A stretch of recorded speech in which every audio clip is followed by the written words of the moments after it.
Hello everyone. Today we are coming back with our lecture number 5 of this series, that is Unit 1 Units and Measurements. तो ये हमारा कौन सा है? हमारा first unit units and measurements, उसका lecture number 5 है.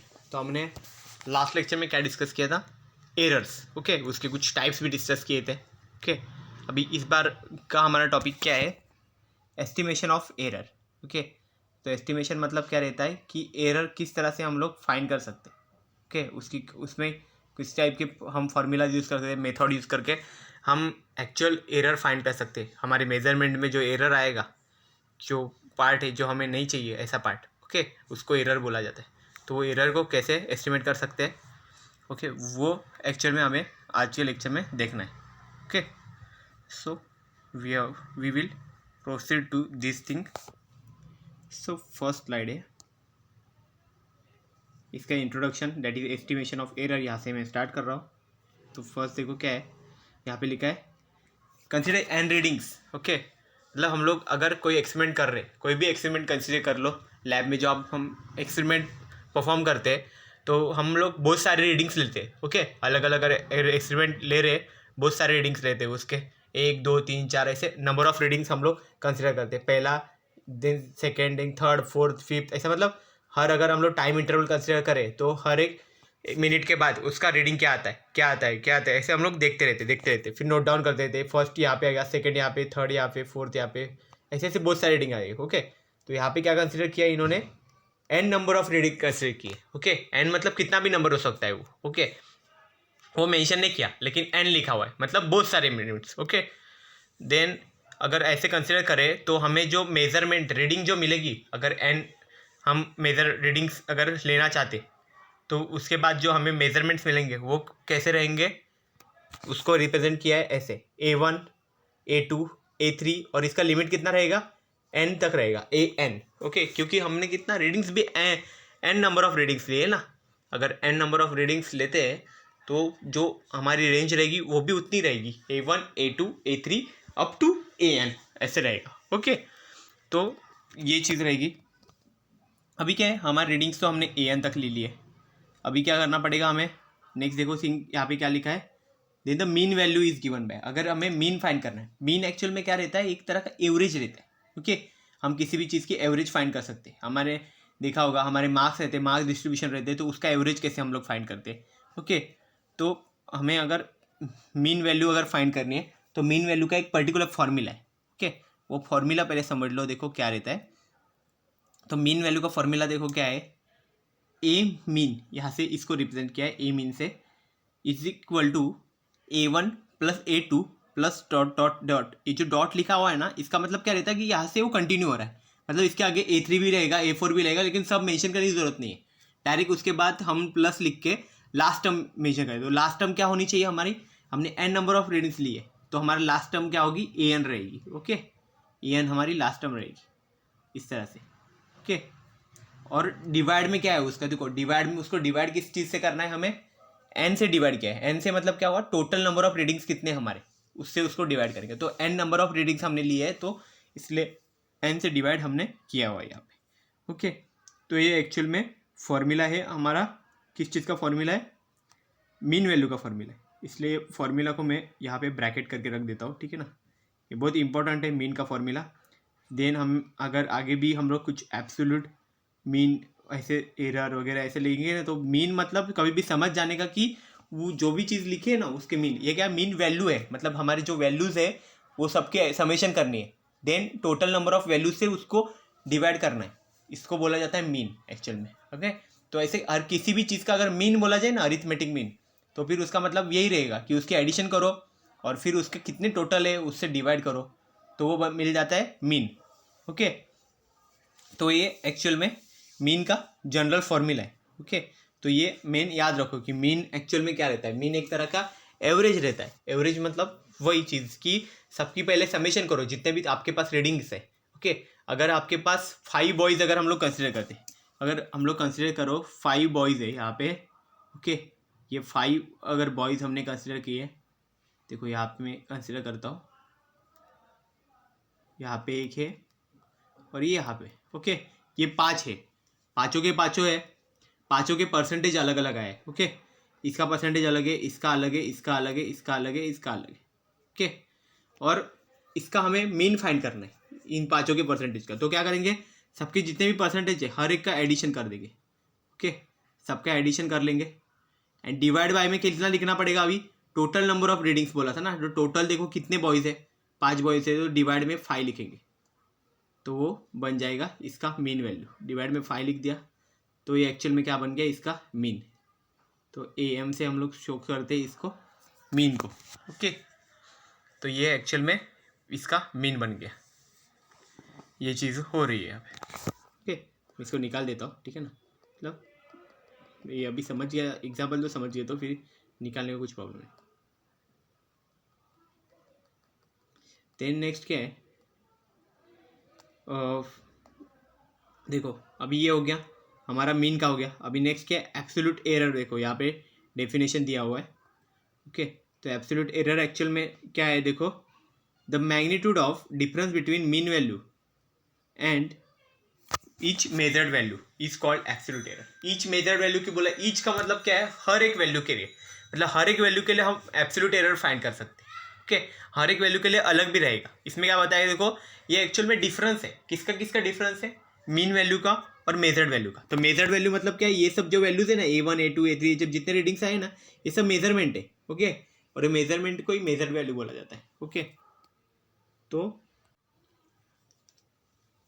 तो मेजरमेंट को ही मेजर्ड वैल्यू बोला जाता है। तो फिर क्या होगा, देखो ये क्या है, एक्चुअल में मीन वैल्यू जो है, मीन वैल्यू को रिप्रेजेंट किया जाता है एम से, AM से। ओके, तो मैं यहाँ पे लिखता हूँ AM। ओके, ये AM हो गया मेजर्ड वैल्यू का, एंड डिफरेंस है ये एक्चुअल में, तो यहाँ बीच में मैं माइनस लिख देता हूँ। ठीक है, ये माइनस आ गया इस तरह से, किसके साथ है, मेजर्ड वैल्यू के साथ। तो मेजर्ड वैल्यू देखो यहाँ पे पहला A1 है। ओके, तो मैं A1 लिख देता हूँ। इसका डिफरेंस है तो हम इसको ना मॉड्यूलस में लिखेंगे। मॉड्यूलस में लिखने से क्या हो जाएगा, भले ये निगेटिव वैल्यू क्यों ना आ जाए। ओके, अगर A1 है वो अगर बड़ा है AM से, हमारे मीन से भी अगर A1 की वैल्यू अगर ज़्यादा हो रही है तो फिर क्या हो गया, वो निगेटिव में आ जाएगी। पर हमें डिफरेंस फाइंड करना है, डिफरेंस फाइंड करना है तो ज़रूरी नहीं है पॉजिटिव है निगेटिव, हम लोग पॉजिटिव में लेंगे। तो इसलिए मॉड्यूलस कंसिडर कर दिया, तो अगर निगेटिव भी वैल्यू होगी तो भी वो पॉजिटिव ही होगी। ओके ना, उसकी मॉड्यूलस के बाहर आने के बाद वो पॉजिटिव बन जाएगी, इसलिए हमने ये ऐसे फाइंड किया। ओके, तो एक्चुअल में फॉर्मूला है एब्सोल्यूट एरर का। तो अभी इसमें भी अगर A1 है, अगर A2 है तो फिर हम लोग यहाँ पे 2 कर देंगे इसको A1 की जगह पे। ओके, और अगर A3 है तो हम यहाँ पे 3 कर देंगे, मतलब थर्ड रीडिंग के अगर एब्सोल्यूट एरर फाइंड करना है थर्ड का, तो फिर वो क्या बन जाएगा, AM माइनस A3। ओके, तो इस तरह से ये मैग्नीट्यूड चेंज हम लोग चेंज करते हैं। मैग्नीट्यूड मतलब एक्चुअल में क्या रहता है, वैल्यू, जो वैल्यू रहती है उसी को मैग्नीट्यूड बोला जाता है। तो the magnitude of difference between mean value and the measured value. Mean value जो है वो AM से रिप्रेजेंट करते हैं, मेजर्ड वैल्यू ये यहाँ पे। ओके, मेजर्ड वैल्यू मतलब अपने हमारे मेजरमेंट्स जो हम लोग लेते हैं उसी को मेजर्ड वैल्यू बोलते हैं, और मीन वैल्यू जो हमने अभी पहले मीन फाइंड की वो वैल्यू। तो उन दोनों का जो डिफरेंस रहेगा उसको बोलेंगे एब्सोल्यूट एरर। देन हर एक वैल्यू के लिए एब्सोल्यूट एरर की वैल्यू अलग रहेगी। ओके, वो एक्चुअल में बता रहा है कि कितने टाइप, कितना परसेंट में, कितना अमाउंट में उसमें एरर है। ओके, परसेंटेज वगैरह वो सब आगे देखेंगे। ओके, ये खाली इतना अभी समझ लो कि ये एक्चुअल में एब्सोल्यूट एरर चीज़ क्या है। ओके, तो यही चीज़ है एब्सोल्यूट एरर की। तो हम लोग देखेंगे कि इसमें आगे क्या क्या हमें एरर में दिख रहा है। ओके, तो बस यही चीज़ समझ लो कि मीन जो रहता है ना, मीन मतलब क्या रहता है, थोड़ा सा करेक्टेड वैल्यू रहता है बहुत।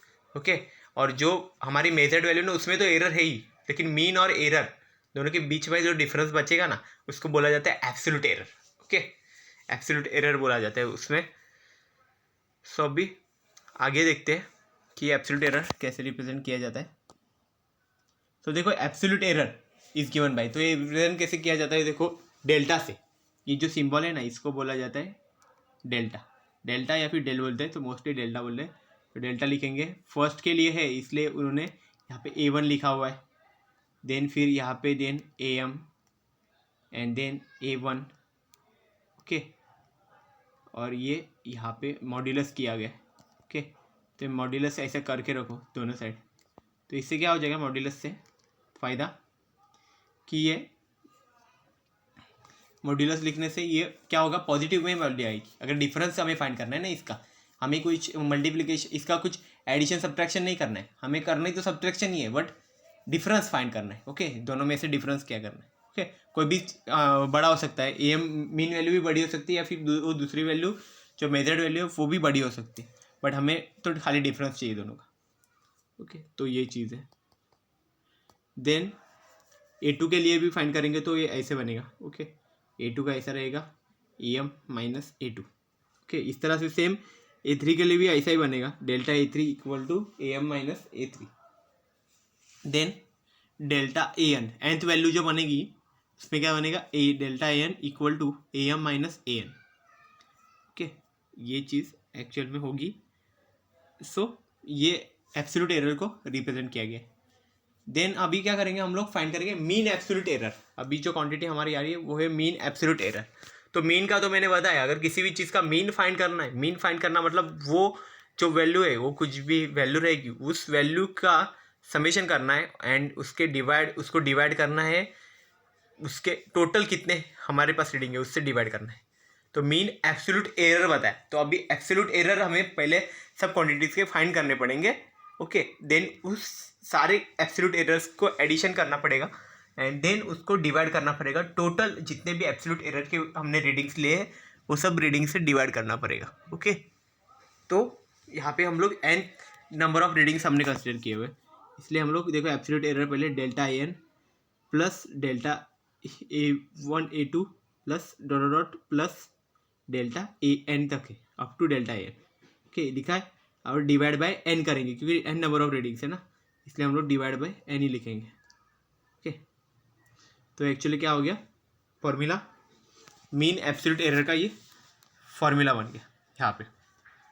सो this is the mean absolute error. तो इसको अभी मैं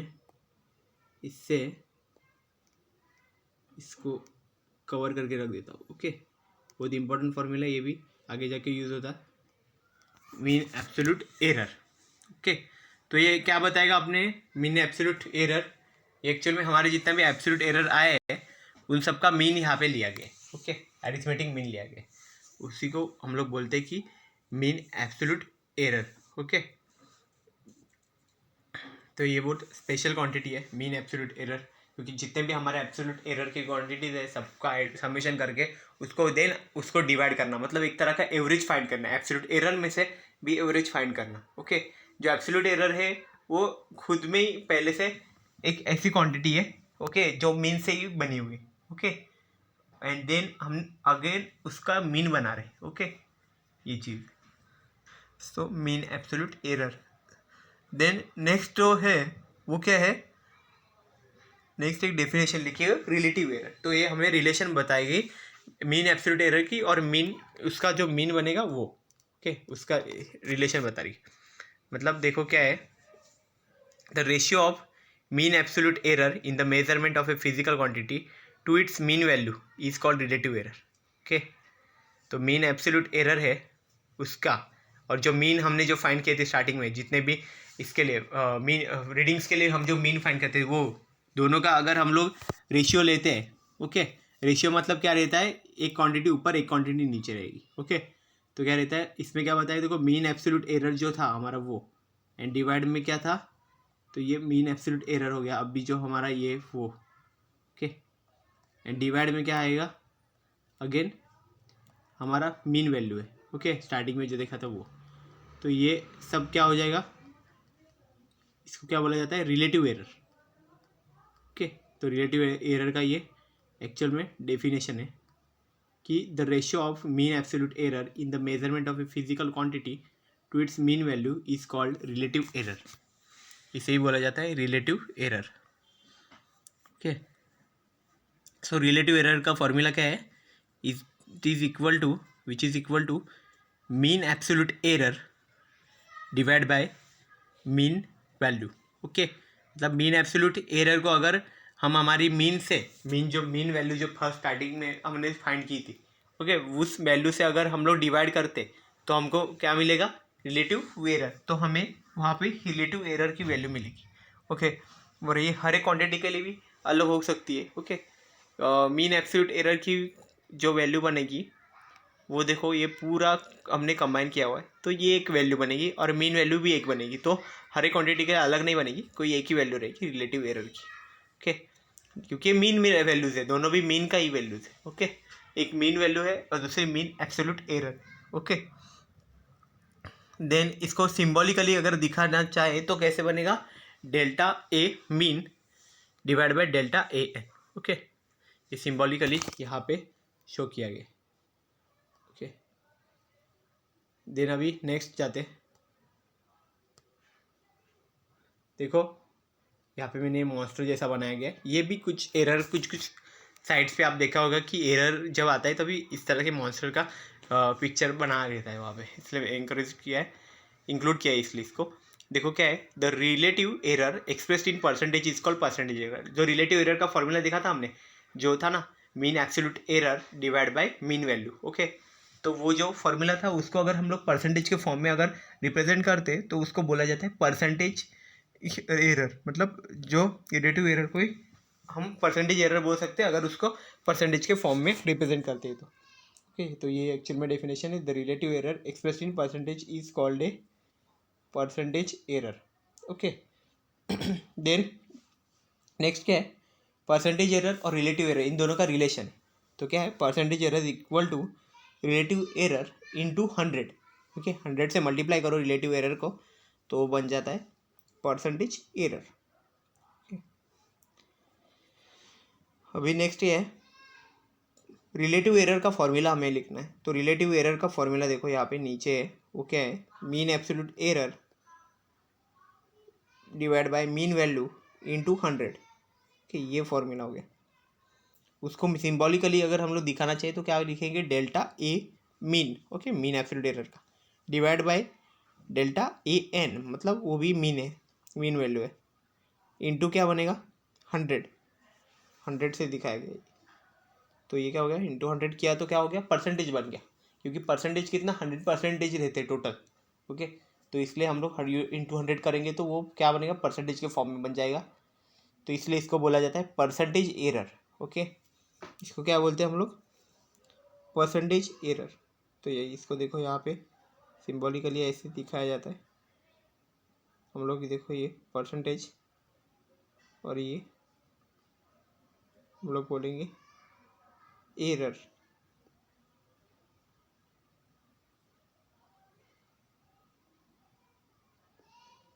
तो ये देखो यहाँ पे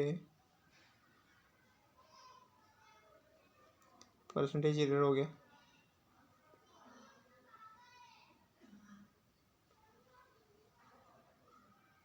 परसेंटेज एरर का ये फॉर्मूला हो गया एक्चुअल में। ओके, सो परसेंटेज एरर यहाँ पे आपको समझ में आ गया होगा क्या क्या रहता है।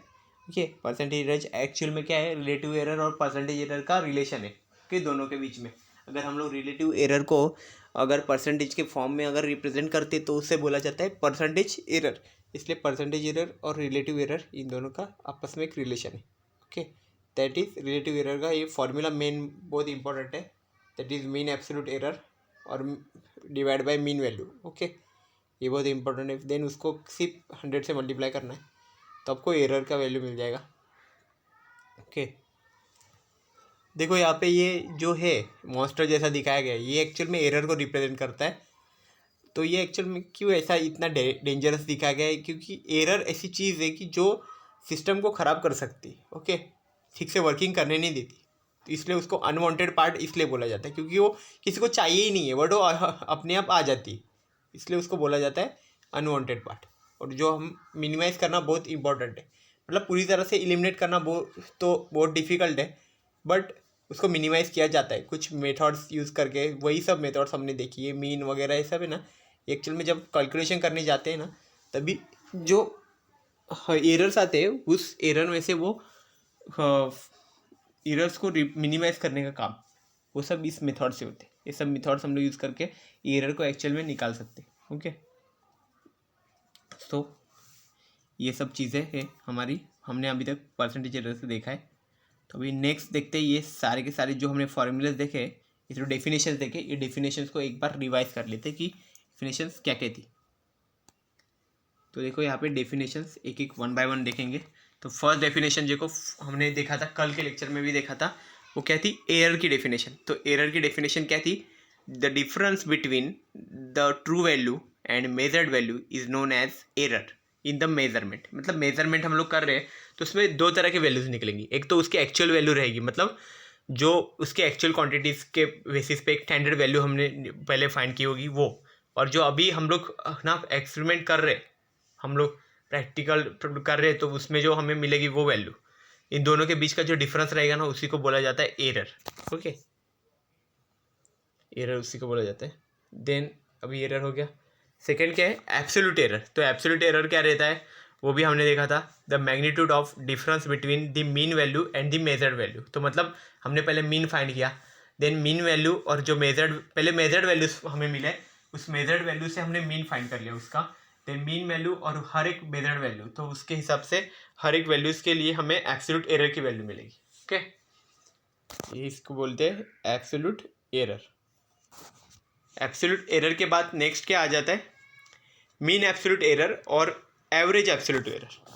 तो मीन एब्सोल्यूट एरर एक्चुअल में होता क्या है, the arithmetic mean of all absolute errors is called as mean absolute error in measurement of a physical quantity. मतलब हम अगर अरिथमेटिक मीन मतलब क्या रहता है, हर एक का जो वैल्यू है उसका सबमिशन करके उसको डिवाइड करना, मतलब हम जो मीन फाइंड करते हैं उसी को अरिथमेटिक मीन बोला जाता है। तो क्या होता है, arithmetic mean of absolute errors, मतलब जितने भी एब्सोल्यूट एरर की वैल्यूज है उसका अरिथमेटिक मीन फाइंड करते हैं, तो उसी को बोला जाता है mean absolute error. Okay, in measurement of a physical quantity, उस फिजिकल क्वांटिटी का मीन एब्सोल्यूट एरर हम लोग उसको बोल सकते हैं। देन देखो ये हो गया।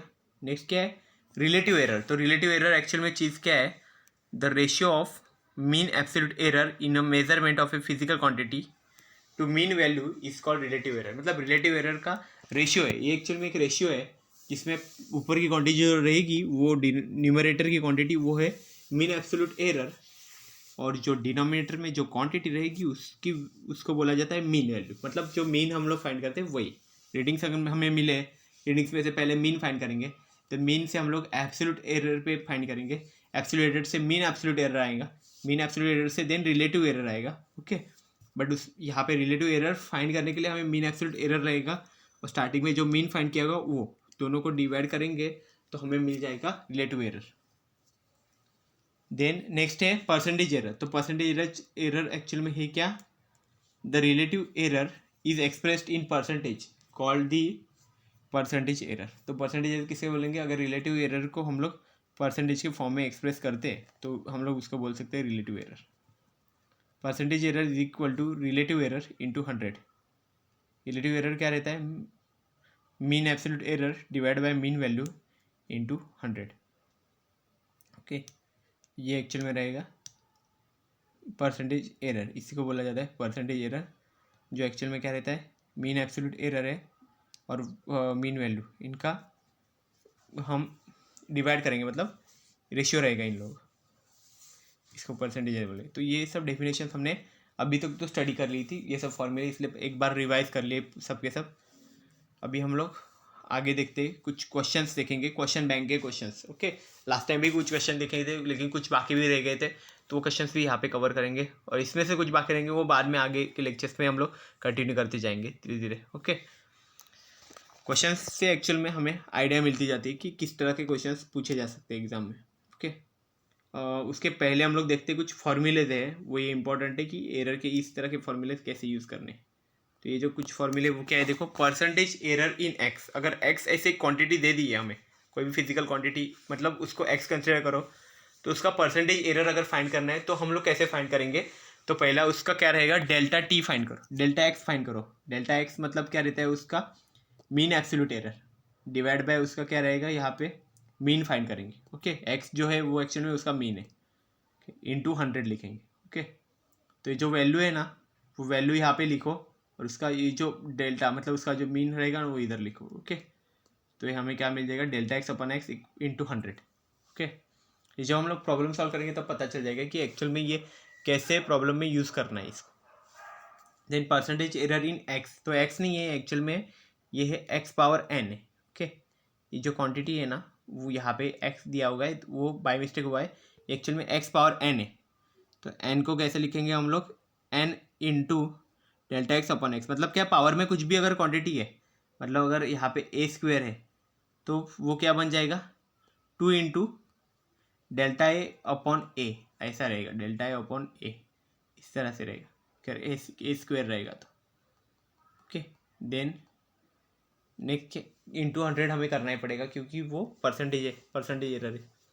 तो नेक्स्ट क्या है, percentage error in X Y और एक्स बाई वाई। तो एक्स वाई के लिए पहले कंसिडर करो तो क्या मिलेगा हमें, हमें बीच में प्लस ही रखना है कभी भी, ओके, दूसरा कोई माइनस साइन नहीं होता इसमें।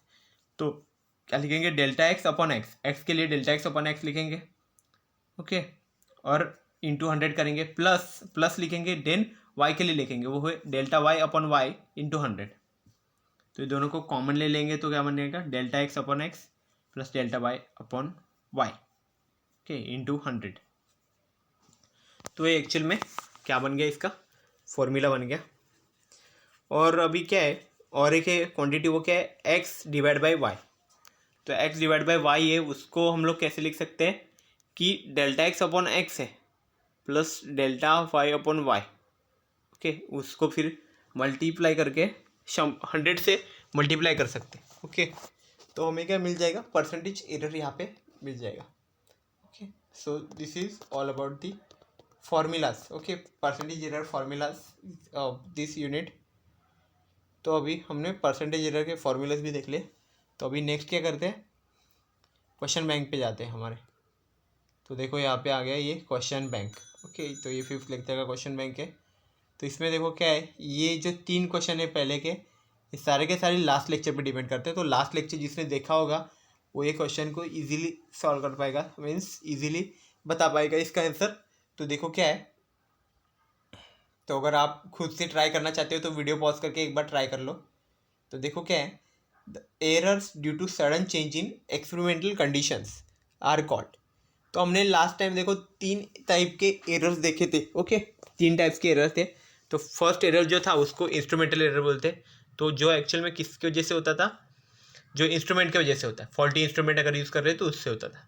देन सेकंड जो था वो सिस्टमेटिक एरर था, वो एक्चुअल में किससे था कि हमारा कुछ डिफ़ॉल्ट सेटिंग उसमें आ गया हो, ओके, हमसे ही कुछ सेटिंग करने में अगर चेंज प्रॉब्लम हो गया हो, कुछ हमने गलती कर दी हो उसमें इंस्ट्रूमेंट को सेट करने में, तो वो जो एरर आएगा उसको सिस्टमेटिक एरर बोलते हैं। नेक्स्ट क्या है, रैंडम एरर। रैंडम एरर मतलब क्या रहता है, वो एक्चुअल में एक्सपेरिमेंटल कंडीशन के ऊपर सडन चेंज एकदम से आ जाता है किसी एनवायरमेंटल एबिलिटीज़ की वजह से, एक्टिविटीज़ जो बनती है एनवायरनमेंट में उसकी वजह से कुछ ना कुछ सडन चेंज आता है। तो वो इसलिए हम लोग क्या बोलते हैं, the errors due to sudden change in experimental conditions are called. तो ओके, तो एक्सपेरिमेंटल कंडीशन में अगर सडन चेंज अगर आता है तो उसी को हम लोग क्या बोलते हैं, random errors, okay. So this is known as the random error, okay. तो ये फोर्स एरर करके ये सब चीज़ें नहीं रहती, इस तरह के कुछ एरर नहीं रहते, और होगा तो ये कुछ सिलेबस में इंक्लूड करने जैसी चीज़ नहीं है, ओके। देन नेक्स्ट जो है वो क्या है, देखो, which type of errors cannot be controlled. तो हमने जो 3 टाइप के देखे थे, तो उसमें क्या था, पूरी तरह से तो हम लोग कंट्रोल नहीं कर सकते, पूरी तरह से इलिमिनेट भी नहीं कर सकते, but we can minimize. But एक तरह का एरर था जो बताया गया था कि वो कंट्रोल ही नहीं कर सकते हम लोग, हमारे हाथ में ही नहीं है उसको कंट्रोल करना, वो अपने आप चलता रहता है, ऐसा एरर है। तो इस तरह के जो एरर है, this type of errors can not be controlled and it is known as the random errors, okay. तो ये जो रैंडम एरर्स है ना, उन्हें हम लोग कंट्रोल तो बिल्कुल नहीं कर सकते, ओके। अभी क्या करेंगे, देखो फर्स्ट क्वेश्चन तो हो गया, सेकंड भी हो गया, थर्ड क्वेश्चन है वो क्या है, देखो, हाउ टू मिनिमाइज दी इसको बोलेंगे how to minimize the errors in the measurement. अगर मेजरमेंट में जो एरर्स है उसको मिनिमाइज कैसे किया जा सकता है, तो यहाँ पे कुछ ऑप्शंस दिए गए हैं, तो इसमें से कौन सा करेक्ट है वो बताना है। तो फर्स्ट देखो क्या दिया है, taking a large magnitude of the quantity to be measured. मतलब क्या है कि जो ऐसी क्वांटिटीज़ लेनी है कि जिसकी मैग्नीट्यूड बहुत ज़्यादा है, अगर ज़्यादा मैग्नीट्यूड है तो उसमें हमें जो एरर है वो तुरंत डिटेक्ट हो सकता है, बट अगर लेस मैग्नीट्यूड है तो एरर इतना डिटेक्ट नहीं होता है। देन नेक्स्ट क्या है, taking a large magnitude of the quantity to be measured. Okay, तो जो क्वांटिटीज लेंगे उसकी मैग्नीट्यूड बहुत ज़्यादा होनी चाहिए। ओके, लार्ज मैग्नीट्यूड के इसलिए क्वांटिटीज हमें सिलेक्ट करनी चाहिए कि उससे क्या हो जाएगा, लार्ज हम लोग लेंगे और उसके बाद उसके देन मीन फाइंड करना है and find its mean value, then उसकी मीन फाइंड करना है, तो उससे भी एरर्स कम हो सकते हैं। ओके, क्योंकि एक्यूरेसी बढ़ जाएगी अगर हम लोग मीन फाइंड करेंगे ना, तो एक्यूरेसी बढ़ जाएगी और एक्यूरेसी बढ़ने की वजह से क्या हो जाएगा, उसकी वजह से उसका एरर कम हो जाएगा। ओके, तो एरर यहाँ पे मिनिमाइज होने की प्रोसेस वहाँ पे हो सकती है।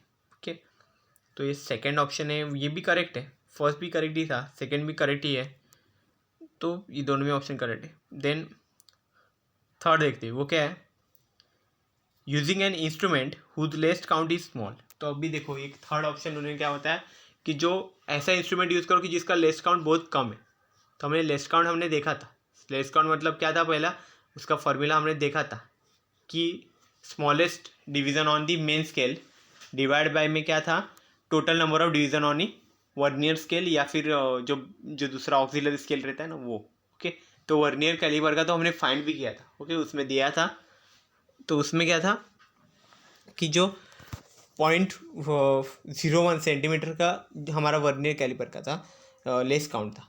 तो लेस काउंट जितना छोटा होगा उतना हमें रीडिंग अच्छा मिलेगा। ओके, तो इसलिए लेस काउंट भी बहुत स्मॉल होना चाहिए, तो हमारा एरर भी बहुत कम आएगा। तो अभी देखो,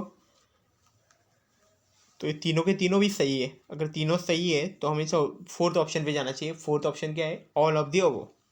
तो अभी हम लोग तीनों तो सही है बोला, तो ऑल ऑफ दी अबव को हम लोग टिक कर सकते हैं। ओके,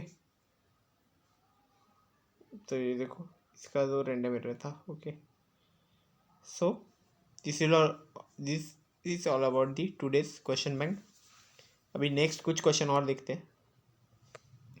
फोर्थ क्वेश्चन देखो क्या है, the magnitude of difference between the mean value and each measured value is called as. तो हम लोग देखो क्या बोला, ईच लिखा हुआ है यहाँ पे, हर एक वैल्यू के लिए ऐसा होगा कि जो मीन है हमारा ए एम से हम लोग डिटेक्ट करते हैं mean value. Okay, and each measured value, और जो मेजर वैल्यू है वो, ओके, मेजर वैल्यू ए से रिप्रेजेंट करते हैं। तो इन दोनों का जो डिफरेंस बनेगा ना, उसको ही हम लोग क्या बोलेंगे, हम लोग बोलेंगे एब्सोल्यूट एरर। तो एब्सोल्यूट एरर ये चीज़ रहती है। Okay, the magnitude of difference between the mean value and each measured value is called as absolute error. Okay, अब एब्सोल्यूट एरर तो हो गया। अब सेकेंड जो है वो क्या है, the ratio of mean absolute error in the measurement of physical quantity to its mean value is called. अब ये रेशियो बताइए, जो किस किस का रेशियो है, एब्सोल्यूट एरर का रेशियो है। तो एब्सोल्यूट एरर तो ये क्वांटिटी हो गई, डिवाइड में क्या रहेगा अभी बताया गया है। देखो, absolute error in the measurement of a physical quantity to its mean value, तो ये डिवाइड में फिर अगेन मीन वैल्यू आ जाएगी। ओके, मीन वैल्यू यहाँ पे डिवाइड में आ गई। देन नेक्स्ट क्या है,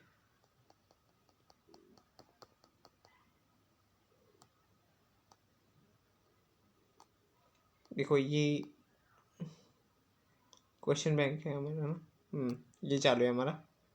तो देखो नेक्स्ट क्या है, ये क्वेश्चन हो गया, फिफ्थ हो गया, सिक्स्थ हो गया। ओके, फिफ्थ का आंसर क्या था हमारा, the ratio of measurement of physical quantity to its mean value. Okay, तो इसको बोलते हैं मीन एब्सोल्यूट एरर, और इसका तो रिलेटिव एरर बोलते हैं इसको। Then which one of the following units is a fundamental unit. तो फंडामेंटल यूनिट्स कौन से रहते हैं, पहले वो याद रखो। तो फंडामेंटल यूनिट देखो कौन से है,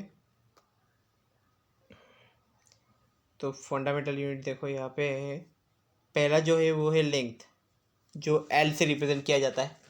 लेंथ को हम लोग एल से रिप्रेजेंट किए करते हैं हमेशा। देन जो मीटर रहता है उसका यूनिट। ये नेक्स्ट फंडामेंटल क्वांटिटी है वो क्या है, हमारी मास है, जो एम से रिप्रेजेंट करते हैं मास। देन थर्ड जो है वो कौन सी क्वांटिटी है? ओके, थर्ड जो है फंडामेंटल क्वांटिटी वो क्या है हमारा? टाइम है। टाइम को हम लोग क्या टी से रिप्रेजेंट करेंगे। ओके, कैपिटल टी टाइम के लिए होगा। देन नेक्स्ट क्या है? करंट का लिए। ओके, करंट अगर है, करंट के लिए हम लोग क्या यूज़ करेंगे? Capital I. ओके, तो ये देखो कैपिटल आई यूज़ करेंगे करंट के लिए। देन नेक्स्ट जो है वो क्या होगा? टेम्परेचर। टेम्परेचर ग्रेडियंट, टेम्परेचर अगर कोई भी चीज़ है तो अगर उसको सिंबॉलिकली लिखना है तो के से होगा। ओके, केल्विन, उसका यूनिट भी केल्विन है। ओके, तो ये एक्चुअल में होता है फंडामेंटल यूनिट के इसमें। तो अभी कितने हो गए? 3 हो गए, 4 5 हो गए, अभी 2 बाकी है। और 2 कौन से हैं? Luminous intensity. Luminous intensity actual में क्या है? लाइट की इंटेंसिटी है। तो उसको कैसे मेजर करेंगे? कैंडेला यूनिट है, CD ऐसा लिखा हुआ है, देखो वो कैंडेला बोलते हैं उसको। वो यूनिट से उसका मेजर किया जाता है। देन क्या है? एक और बच गया, तो अमाउंट ऑफ सब्सटेंस है, उसको एक्चुअल में मेजर करते हैं मोल से। MOL ऐसे लिखा जाता है, मोल। तो ये 7 क्वांटिटीज़ है। अभी देखो कि इसमें से कौन सी क्वांटिटीज़ है, कौन सी नहीं है। तो विच one of the following units is a fundamental unit. तो अभी ये यूनिट्स दिए गए। ओके, हमने तो यहाँ पे क्वांटिटीज़ लिखी है, उसकी सिंबल लिखे है, बट यूनिट नहीं लिखा है। तो यूनिट देखो क्या क्या रहेगा। तो वैट है, वैट एक्चुअल में पावर का यूनिट है, यहाँ पे कोई भी पावर नहीं है तो वो नहीं हो सकता। नेक्स्ट है जूल पर सेकंड, तो ये भी नहीं हो सकता। ओके, मतलब पर यूनिट टाइम में एनर्जी कितना ये क्वांटिटी वो रहता है एक्चुअल में। देन एम्पियर, एम्पियर एक्चुअल में क्या है? करंट है, तो वो एक्चुअल में क्या है? वो रेडी है देने के लिए। ओके, LMTI के। देन नेक्स्ट क्या है? न्यूटन। न्यूटन एक्चुअली हमें मालूम है कि फोर्स है। ओके, फोर्स का वो यूनिट है। तो बचा कौन सा? एम्पियर। C जो ऑप्शन है वो एम्पियर है। एम्पियर एक्चुअल में क्या है? करंट का ही यूनिट है। तो इसलिए क्या हो गया? ये करंट हमारी फंडामेंटल क्वांटिटी है। तो फंडामेंटल क्वांटिटी क्या है? फंडामेंटल यूनिट, जो यूनिट रहता है उसी को बोला जाता है फंडामेंटल यूनिट। ओके, अभी ये सब हो गया। कितने क्वेश्चन हो गया हमारे? 4th हो गया, 5th हो गया, 6th भी हो गया। अभी हमें ये सब फंडामेंटल यूनिट तो अभी समझ लिए। ओके, इसमें कोई प्रॉब्लम नहीं होगा। तो अभी नेक्स्ट भी देखते हैं। किलोग्राम मीटर पर second is the unit of. तो अभी देखो, जो किलोग्राम है, मीटर पर सेकंड है, उसका यूनिट क्या रहता है? ओके, तो इसका यूनिट क्या बनेगा? देखो, अगर इसका किलोग्राम है, किलोग्राम है इसलिए कैपिटल M आएगा। ओके, देन नेक्स्ट क्या है? मीटर है, मीटर के लिए फिर L रहेगा। ओके, ये दोनों भी 1 1 होने चाहिए। एंड देन डिवाइड बाय में फिर देन T इनवर्स बनना चाहिए। ठीक है, T इनवर्स।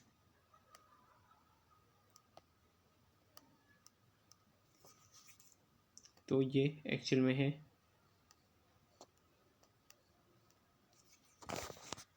ओके, किलोग्राम पर मीटर से किलोग्राम मीटर पर second is the unit of impulse. Okay, तो ये एक्चुअल में इम्पल्स का यूनिट है।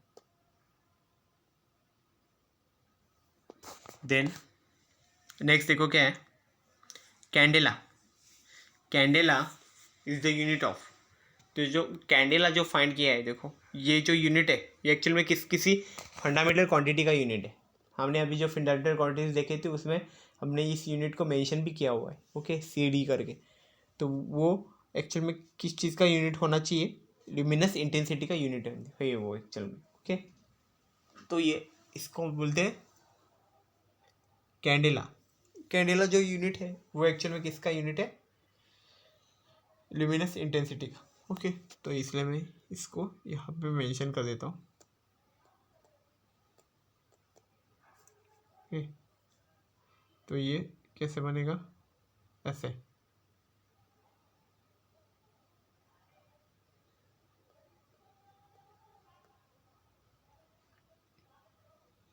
देन नेक्स्ट क्या है? देखो, ये चीज़ हो गई अभी क्लियर हो गई है कि कैंडल एक्चुअल में किसका यूनिट है? लाइट का यूनिट है। लाइट को ही हम लोग क्या बोलते हैं? ल्यूमिनस। ल्यूमिनस एक तरह का नेम, साइंटिफिक नेम है लाइट के लिए जो यूज़ किया जाता है, ल्यूमिनस इंटेंसिटी। तो ल्यूमिनस इंटेंसिटी के लिए यूनिट है कैंडेला। ओके, अभी क्या करेंगे हम लोग, नेक्स्ट क्वेश्चन पे जाते हैं, that is question number 9। The fundamental unit which is common in FPS and MKS। तो FPS जो है हमारा फुट पाउंड और सेकंड, जो हमारा यूनिट के लिए सिस्टम बनाया गया था, सिस्टम ऑफ यूनिट के लेक्चर में है देखो। और जो हमारा दूसरा यूनिट था वो क्या था, हमारा FPS हो गया, एक हो गया। देन सेकंड जो है वो क्या, MKS सिस्टम है। MKS सिस्टम में एक्चुअल में क्या रहता है, मीटर किलोग्राम सेकंड, मतलब कैसे रहेगा, फुट पाउंड सेकंड जो रहता है ना, वो एक्चुअल में ऐसे होता है, F रहता है, FT, देन LB रहता है, एक L रहेगा यहाँ पे, ये B रहेगा, LB, और ये S रहेगा। ओके, तो ये फुट पाउंड सेकंड के लिए रहेगा। और जो सेकंड जो है वो क्या रहेगा, MKS, मतलब क्या रहेगा, metre kilogram and second. Okay, तो अभी क्या रहेगा, feet pound second and metre kilogram second. तो इन दोनों में से अगर सेकंड अगर दोनों कॉमन दिख रहे तो इसका मतलब क्या है, the fundamental unit which is common in FPS and MKS system is second. वहाँ पे भी उतना ही है, यहाँ पे भी इतना ही है, कोई फ़र्क नहीं पड़ता। Okay, then which of the following is the unit of length. तो लेंथ के लिए कौन सा यूनिट है परफेक्ट, तो हम लोग क्या बोलेंगे, देखो पहले लूनार मंथ बोला है, तो लूनार मंथ एक्चुअल में वो चीज़ नहीं है, वो क्या ये एस्ट्रोलॉजी का पार्ट है, और ये एक्चुअल में किसी तरह की लंग लेंथ नहीं है। ओके, पीरियड मेजर करने के लिए होता है, मतलब कितने टाइम पीरियड पे ये होता है, तो ये सब मेजर करने के लिए। देन नेक्स्ट क्या है, केल्विन। तो केल्विन एक्चुअल में यूनिट किसका है, टेम्परेचर का यूनिट है केल्विन, पहले से ही। देन नेक्स्ट क्या है, कैंडेला। कैंडेला हमने तो पहले ही देख लिया, अभी कितने बार पढ़ेंगे उतना, ल्यूमिनस इंटेंसिटी का वो यूनिट है। देन नेक्स्ट क्या है, लाइट ईयर। तो ये बहुत समझने वाली चीज़ है, लाइट ईयर एक्चुअल में लेंथ के लिए यूज़ किया जाता है ये वर्ड, कि ये यूनिट लाइट ईयर। तो ये किस चीज़ है कि एट इन 1 ईयर की लाइट कितना ट्रैवल कर सकती है, उसको बोला जाता है उसका लाइट ईयर। ओके, फिर लाइट की तो वेलोसिटी कांस्टेंट कंसिडर की गई है, तो यूनिवर्स में लाइट की वेलोसिटी को कांस्टेंट किया गया, तो इसलिए क्या है कि किस तरह से एक साल में वो कितना ट्रैवल करती है, उसको उसका लाइट ईयर बोला जाता है, उसी को लाइट ईयर बोला जाता है। देन नेक्स्ट क्या है, देखो कितने हो गया हमारा, 7 8 9, हाँ 10th भी हो गया ना। 10th जो था वो एक्चुअल में क्या था हमारा, कौन सी क्वांटिटी इसमें से, लेंथ के लिए ये। ओके, लेंथ के लिए कौन सा यूनिट सही है, तो वो क्या था, लाइट ईयर यूनिट सही है, ऐसा बोला गया। ओके, और बाकी लोकल रहेगा तो कुछ भी बोल सकते हैं। तो नेक्स्ट क्या है, देखो विच ऑफ द फॉलोइंग इज वो फंडामेंटल फिजिकल क्वांटिटी। तो जो फंडामेंटल हमारे फिजिकल क्वांटिटीज़ होते थे, ओके, उसमें से ये कौन सी क्वांटिटी है फंडामेंटल फिजिकल क्वांटिटी में, तो एक्सेलरेशन तो डीलर क्वांटिटी है, क्योंकि वो हम वेलोसिटी से यूज़ करते हैं। वेलोसिटी जो है वो भी डिपेंडेंट क्वांटिटी है लेंथ और टाइम पे, तो इसलिए उसको वो भी डिराइड क्वांटिटी में आ जाती है। देन नेक्स्ट क्या है, स्पीड है। तो स्पीड और वेलोसिटी ऑलमोस्ट सेम है, हमने बताया था। ओके, दोनों का भी डायमेंशन सेम है, यूनिट्स भी सेम आएंगे। देन नेक्स्ट क्या है, लेंथ। ये एक्चुअल में हमारी फंडामेंटल क्वांटिटी है। ओके, इसलिए हम लोग इसको रिप्रेजेंट करते हैं लेंथ। ओके, अभी नेक्स्ट जो है वो क्या है, लास्ट क्वेश्चन वो क्या है, विच one of the following is the unit of energy. तो एनर्जी का यहाँ पे कौन सा यूनिट है, तो इसका आंसर बनेगा न्यूटन पर सेकंड। ओके, या इसको थोड़ा चेक कर लेना है एनर्जी के यूनिट के लिए। तो एनर्जी का फॉर्मूला तो सिंपल ही है, हाफ mv² है। तो हाफ mv² से क्या होगा, मास जो है वो तो कैपिटल M ही रहेगा, v² जो है, v² मतलब क्या रहता है, L/T रहता है। तो एक है L/T, ये क्या रहेगा एक्चुअल में, L/T का स्क्वायर। ओके, L और T का स्क्वायर, L/T का स्क्वायर है। तो इसमें क्या रहेगा, L जो क्वांटिटी है वो मीटर को रिप्रेजेंट करती है, T है वो सेकंड को रिप्रेजेंट करती है। तो क्या होता है, किलोग्राम मीटर पर सेकंड स्क्वायर। ओके, मीटर पर सेकेंड स्क्वायर, तो किलोग्राम मीटर पर सेकेंड स्क्वायर वो एक्चुअली में न्यूटन का रहता है। ओके, तो ये चीज़ एक्चुअल में होती है। तो ये एनर्जी का इक्वेशन हो गया। देन अभी क्या हो गया, ये हो गया। देन नेक्स्ट क्या हो जाएगा इसमें से, तो ये देख लो, एनर्जी का ये लिखेंगे।